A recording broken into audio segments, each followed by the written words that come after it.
Look at yourself right now. Why are you hiding your skin? At this exact moment, you are the only species on planet Earth wearing clothes. Out of millions of species, you belong to the only one that doesn't accept its own body as it is. We are born naked, but nudity causes us discomfort, cold, and shame. We believe our need for clothes is normal. Biologically, it's absurd. You might think we started wearing clothes simply because we felt cold, but evolution doesn't work like that. The story of why we cover ourselves isn't just about the climate. It involves the loss of a superpower, the invention of humanity's oldest technology, and, brace yourself, a disgusting parasite. Watch this video until the end and discover the exact moment in evolutionary history when modesty and survival changed the human race forever. To understand the origin of clothes, first we must understand nudity. The history of clothes begins with the loss of our fur. About 2 million years ago, our hairy ancestors in Africa made a drastic evolutionary decision. They stepped out of the shadows of the trees and went into the open savanna. The goal was to hunt. It was hot there, very hot. Our only chance was endurance, because we weren't fast, we didn't have claws. To hunt and survive, we developed a superpower: persistence hunting. We could run after prey under the midday sun for hours until it collapsed from heat exhaustion. But to do this, the human body needed a powerful cooling system. At this moment, evolutionary genetics traded our body hair for millions of sweat glands. We became naked, and it worked perfectly. We dominated the savanna. The problem? By losing our fur, we became prisoners of Africa's hot climate. Any attempt to migrate to the frozen north would be suicide. We needed borrowed fur. We needed to hack evolution. So when exactly did our ancestors wear their first animal skin? This was an archaeologist's worst nightmare.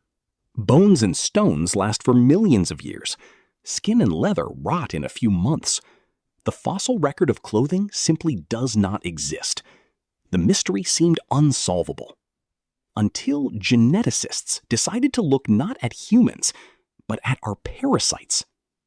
Meet the louse. For millions of years, the human louse lived peacefully on our heads. But scientists noticed an anomaly. There is a second species, the body louse. It feeds on our blood, but it cannot live on our skin. It needs to live in the fibers of our clothes. Without clothes, this species dies. This means the body louse only evolved after we started wearing clothes. It is a living biological clock. Geneticists tracked the DNA of these parasites. The result? The body louse emerged about 170,000 years ago. It was at this exact moment that our ancestors covered themselves for the first time. And the timing was no coincidence. It was the peak of one of the greatest ice ages. Clothing was not a choice. It was the only way to avoid extinction. Animal skin was more than a blanket. It was survival technology. When Homo sapiens finally reached frozen Europe, they encountered the Neanderthals. They were physically much more adapted to the cold. They also wore skins, but only as thick capes thrown over their shoulders. We went further. The proof lies in an iconic archaeological discovery in the Denisova cave in Siberia. There, archaeologists found the world's oldest bone needle, dating back roughly 50,000 years, a thin, precise tool with a perfect eye for threading. We didn't just cover ourselves, we sewed. Tailored, layered clothing. This retained heat so efficiently that we could hunt during the most brutal winters in Earth's history. Neanderthals did not survive the extreme cold.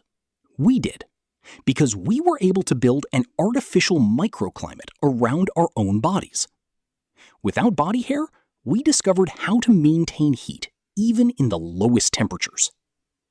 But as society became increasingly complex, clothing changed its function. From a survival tool, it became status. Different tribes wore different skins, different colors. In archaeological sites in Europe, fragments of ancient skins were found impregnated with red ochre. We didn't just want to stay warm. We wanted to stand out. Color separated your tribe from the enemy. The type of skin defined your power. Clothing then acquired another function. It became our first form of visual identity. Over time, covering the body stopped being a tool and became a social rule. The human mind associated nudity with vulnerability. Vulnerability generated modesty, and modesty generated shame. Being ashamed of the naked body is not natural. It is a psychological side effect of a survival technology we had to use in the past to avoid freezing to death. We lost our fur to conquer the hot savanna, and we learned to make clothes to conquer the rest of the frozen world. What started as a thermal necessity became the foundation of modern society, status, and human culture. Today, you choose clothes to express your identity, to fit in, or to stand out.